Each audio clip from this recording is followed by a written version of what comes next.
Hello guys, welcome back to another video of Tech Team channel. Hope you guys are having a nice day. In this video I'm gonna show you how can you remove someone from your Meta Business Suite account. So let's just go to the Meta Business Suite from your Facebook page. Also you can try the URL, which is business.facebook.com. Now just go to settings. Make sure that you have selected your Facebook page. Now from here you need to select people.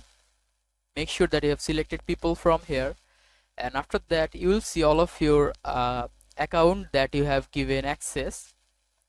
Just click the three dot icon to remove someone's account like this, and here you will see,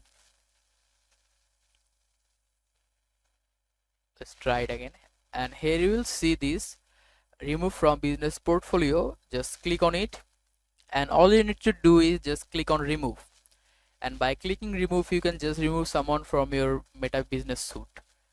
So guys, yeah, that's how you can do it. Hope you find this video helpful. If you have found this video helpful, then give a thumbs up and don't forget to subscribe to Tech Team channel. Thank you so much for watching the video.